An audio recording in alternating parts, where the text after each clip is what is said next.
Salut à tous les amis, j'espère que vous allez bien. Aujourd'hui on se retrouve pour parler du choc de Bronx contre Islam. Tout d'abord les amis, pensez à vous abonner, pensez à nous mettre en commentaire si y a des sujets en particulier que vous voulez qu'on aborde. On le fera avec grand plaisir. Donc là, pour ce combat, le fait de devoir recommencer donc une analyse, parce qu'on l'avait enregistré avec Fred, malheureusement le son était inexploitable, et bien, ça m'a permis d'aller chercher encore un peu plus d'informations et j'ai des trucs intéressants à vous partager.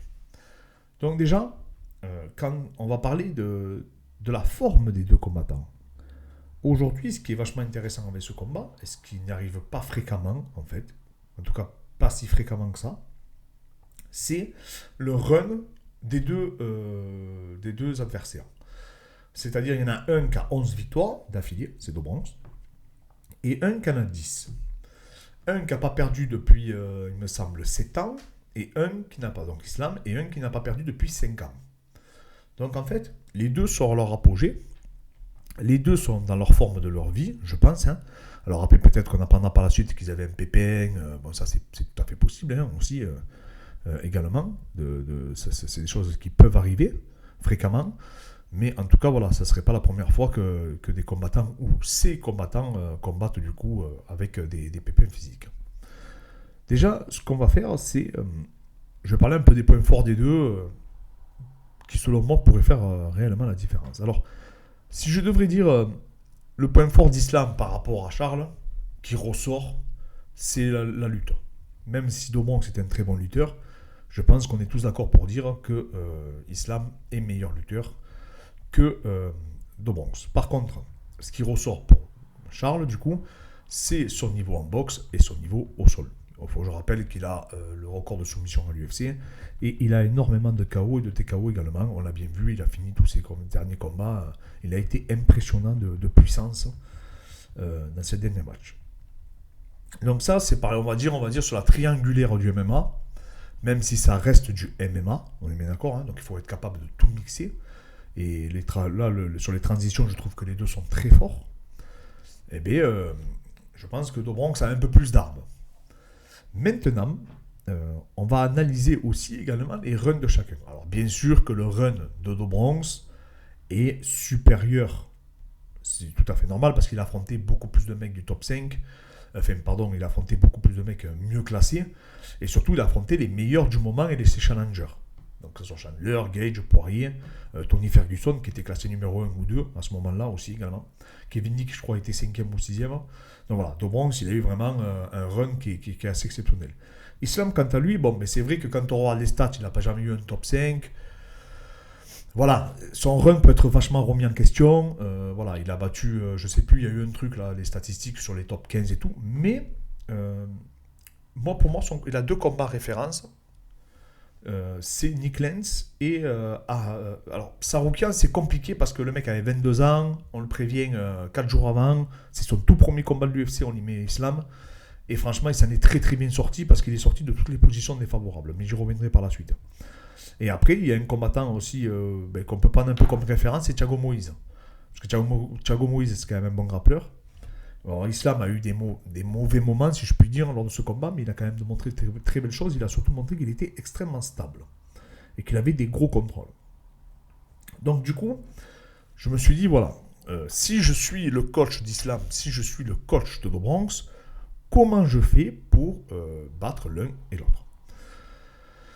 Donc, du coup, si je suis le coach d'Islam, ce que j'instaurerai, bien entendu, c'est essayer d'y faire du Rabib, essayer de le fatiguer, essayer de le contrôler, essayer de l'user en ground and pound, et après, derrière, chercher une soumission. Voilà, ça, c'est ce que j'aimerais, en épuisant Do Bronx, en l'usant mentalement, physiquement, et tactiquement, en fait, en lui faisant créer, en espérant qu'il va douter, hein, du coup, parce que c'est que des suppositions, on est même d'accord, parce qu'on ne sait pas si le Do Bronx d'aujourd'hui doute, moi, sincèrement, après... Je pense qu'il ne doute plus du tout de lui-même. Mais c'est essayer d'y faire comprendre que je suis venu pour t'amener au sol, pour te bloquer, pour te stabiliser, et je n'ai pas peur de ton jiu-jitsu. Donc moi, je suis vraiment cet entraîneur. Théoriquement, c'est ce que j'aurais essayé, de travailler. Maintenant, si ça ne passe pas au sol, parce que l'inquiétude, ça va être ça, réellement, pour moi, la clé du match. Si ça ne passe pas au sol, quel joker me reste-t-il? Boxer avec Do Bronx, pour moi, c'est beaucoup trop dangereux. On l'a vu, il a affronté des gros strikers, donc 2 énormes cogneurs qui sont Gage et Chandler. Ils n'ont pas réussi à l'éteindre et c'est même lui qui les a éteints. Donc, et quand on sait Chandler et Gage, le menton qu'ils ont, c'est terrifiant. C'est terrifiant d'avoir réussi à les éteindre. Surtout comme il a fait. Et surtout des 2 bras, crochet du gauche et direct du droit. Donc moi, c'est ce qui me... En fait, l'inquiétude que j'ai réellement par rapport à Islam, c'est ça. C'est-à-dire que si ça passe pas au sol, s'il n'arrive pas à contrôler, comment ça va se passer derrière s'il doit se relever, admettons. Et c'est ça qui me met beaucoup de doute en fait sur le match, c'est que je me dis, s'il reste debout, même s'il boxe pas mal, mais on l'a vu contre Thiago Moïse, on l'a vu contre Davy Ramos, on l'a vu contre tous ces combattants, c'est quand même très limité en boxe. Ce n'est pas du tout le même niveau que Do Bronx. Alors oui, je pense qu'il peut toucher Do Bronx, parce que Do Bronx prend beaucoup de coups, il ne faut pas se leurrer. Il prend trop de coups même, c'est clair. Mais il les accompagne, mais surtout il est très agressif, et c'est cette agressivité qu'il expose. Mais aussi, gérer cette agressivité, je pense que ça va être très dur. Maintenant, là, je regarde beaucoup les entraînements d'Islam, et je trouve qu'il se débrouille très bien. Il a un sparring, il me semble que c'est Ousmane, qui est au Bellator, qui boxe très très bien également. Et je trouve qu'Islam arrive à bien s'exprimer, arrive bien le gêner. Mais en fait, les points forts d'Islam, j'ai l'impression que c'est aussi un peu ses points faibles. C'est-à-dire que j'ai le sentiment qu'ils tournent vraiment qu'entre eux. Alors, c'est un très bon sparring, Ousmane, mais il n'a pas du tout le même style, en fait, que Islam. C'est ça qui me fait... que Do Bronx. C'est ce qui me fait un peu peur aussi. Alors, j'ai l'impression qu'Islam est en grande forme. J'ai l'impression vraiment qu'il est extrêmement fort, extrêmement stable, très intelligent pendant le combat. Je pense qu'il a un fight IQ qui est vachement développé.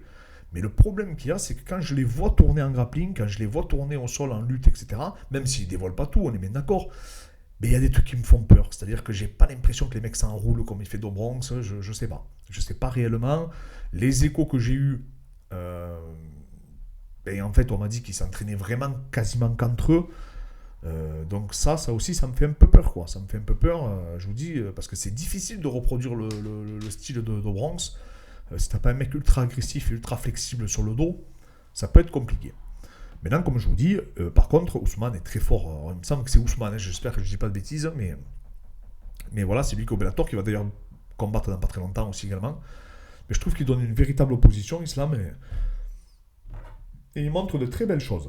Donc, pardon, excusez-moi, je parle un peu du nez, mais je suis un peu pris. Donc voilà, donc bon, pour moi, Islam... Là où il peut faire la différence, c'est sur peut-être ce fight IQ, bloquer, faire un match vraiment laborieux, provoquer un match laborieux pour Do Bronx, essayer de le frustrer pour provoquer du coup pourquoi pas peut-être je sais pas moi, un anaconda, un Dars, quelque chose qu'il a travaillé, parce que j'ai le sentiment, à un moment d'ailleurs dans la vidéo, on voit Islam en prépa, il endort un pote à lui, je crois, avec un anaconda, il me semble. Et donc, ouais, je pense qu'il travaille ça. Je pense que quand Do Bronx va remonter en lutte ou remonter peut-être pour un scramble, il va essayer de saisir sa tête. Je pense qu'il va bosser ça. Mais là, voilà, ça c'est en théorie. Voilà, je pense que c'est ce que devra faire Islam, essayer de le bloquer, le contrôler, faire du golden pole, l'user.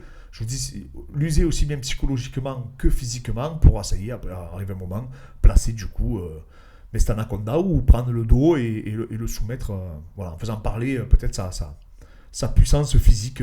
Qui sera peut-être supérieure à celle de Do Bronx, ça aussi, je sais pas. On le verra, on va s'en rendre compte dans la cage. Mais voilà, donc je pense que ça, c'est les armes que Islam doit exploiter. Et j'ai l'impression dans ses sparring que c'est ce qu'il est en train de travailler. Donc, du coup, d'essayer d'annihiler totalement le jeu de Do Bronx. Après, si je serais entraîneur de Do Bronx, c'est faire du Do Bronx, quoi. Ultra, ultra, ultra agressif d'entrée. Des genoux, beaucoup de front kick. Parce que ça empêche énormément les adversaires de rentrer en lutte. Ça rend parano. Parce que si vous prenez un contre en genou, un front kick plein fer quand vous rentrez, il y a de fortes probabilités que vous vous écrouliez ou que vous soyez marqué pour la suite de tout le combat. Et après, ultra agressif sur le dos, demi-garde profonde, comme il sait. De toute façon, il sait le faire, là, donc ça, je veux dire, c'est pas compliqué. C'est lui, en fait, il faut qu'il sache faire ce qu'il a toujours fait, quoi. Et si Islam a ça aussi, un petit truc que j'ai noté sur Islam, que ce soit Nick Lentz, il me semble Wade, il laisse quand même beaucoup le coup traîner. Donc ça, il va falloir qu'il soit vigilant. Quand il prend son single leg, je pense que plutôt ces tips qu'il a en judo, là, je pense qu'il faudrait plutôt qu'il se serve de ça, peut-être pourquoi pas pour emmener Do Bronx au sol. Mais qu'il fasse attention à sa tête aussi, Islam, parce que je trouve qu'il laisse un peu trop la guillotine. et les clés de talon aussi. Je trouve que les gens ont beaucoup de facilité à s'enrouler dans ses jambes. Donc ça, il va falloir sûrement qu'il... Je pense qu'il a bossé, mais il faut qu'il travaille parce que il pardonnera pas, je pense, Dobronx. Donc, voilà.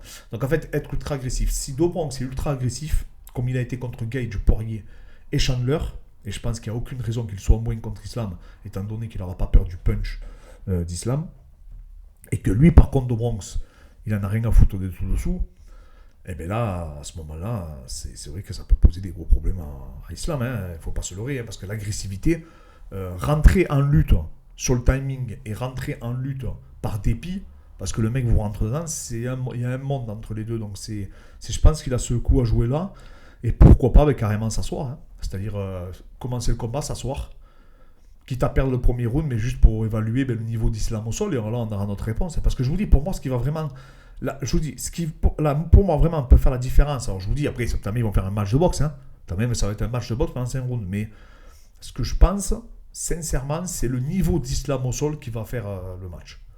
C'est-à-dire que si c'est le même Islam qu'on a vu contre Lenz, Thiago Moïse, Chris Wade et d'autres combattants, ou même Saroukian, je vous dis, il avait 22 ans, il est sorti de toutes les positions, j'ai beaucoup de difficultés à croire qu'Islam va gérer le sol de Dobronx. Franchement, je pense que même c'est lui, il va se faire mettre en très grande difficulté.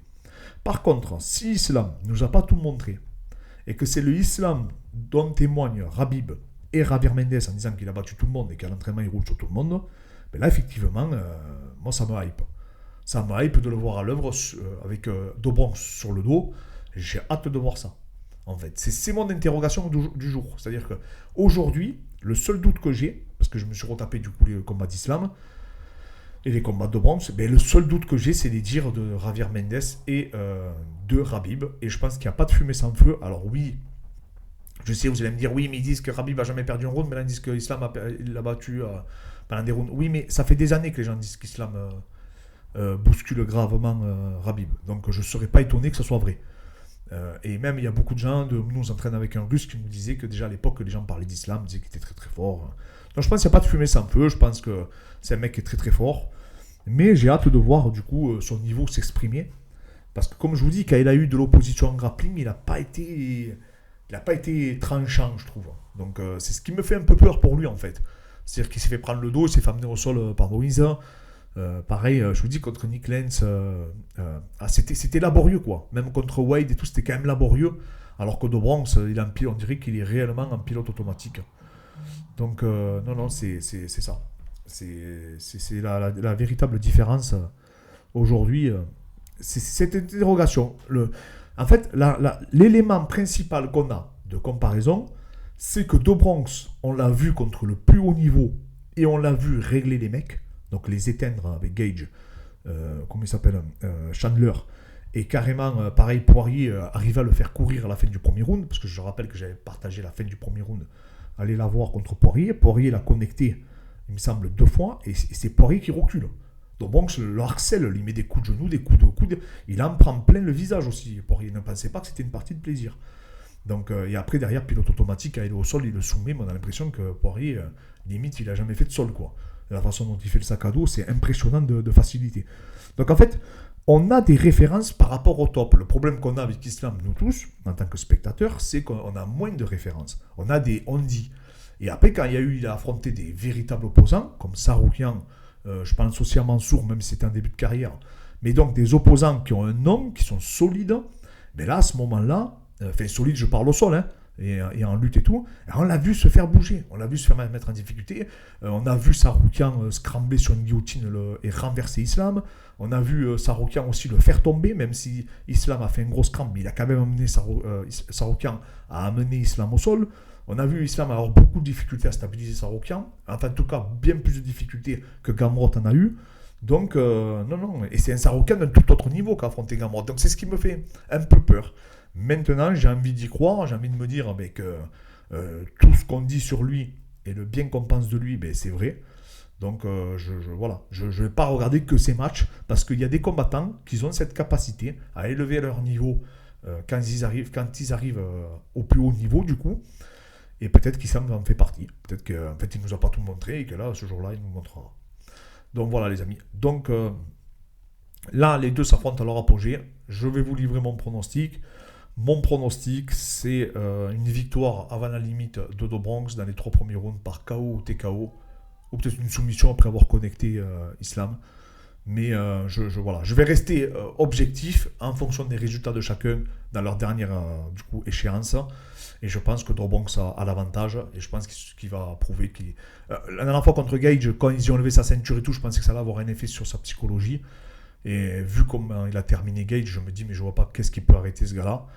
Maintenant, Islam peut-être pourra le faire avec de la méthode, avec de la méthode. Comme je vous dis, tout est possible dans les sports de combat. On l'a bien vu avec Leon Edwards. Mais en tout cas, j'ai hâte de voir ce match. J'espère que vous aussi. Mettez-moi en commentaire du coup ce que vous en pensez. Et en tout cas, quoi qu'il arrive, en tout cas, si Islam gagne, et bien derrière, on aura des super oppositions qui peuvent être proposées contre Dariush, par exemple, Gamrot, enfin, pas mal de combattants qui arrivent, qui poussent, comme Fiziev, etc.